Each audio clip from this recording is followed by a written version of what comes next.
আসসালামু আলাইকুম। আশা করি সবাই ভালো আছেন।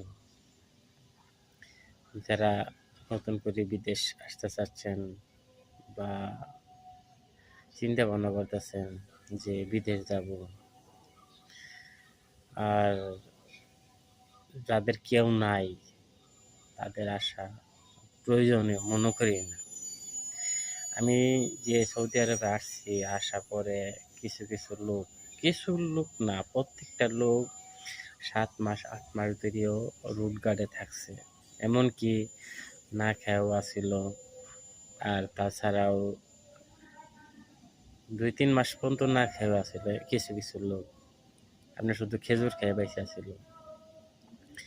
আর আমি একটা কথা বলবো যে যাদের আত্মীয় স্বজন আছে, কোনো পজিশনে আছে বিদের বাড়িতে, তারাই আসেন।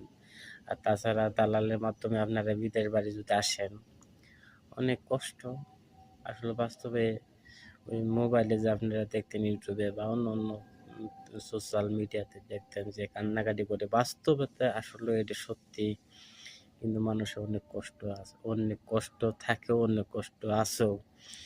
আমরা যেমন অনেক কষ্টে আছি, এখন এতগুলা টাকা ব্যাংকে আসছি, এখন যাওয়া সম্ভব না, না পারতাছি না, যাইতে পারতাছি না, থাকতে এমনকি বাধ্যতামূলক আমগর থাকতে হয়। আপনারা না আসলেই বেশি ভালো। আশা করি যারা নিয়ত করছেন তাদের কিছু বলার নাই, যে টাকা পয়সা দিয়ে লেছি তারাই জানেন। আর না আসলে বেশি ভালো বিদেশে, আমি আমি যতটুকু জানি। ঠিক আছে, আসসালামু আলাইকুম, ভালো থাকেন সবাই।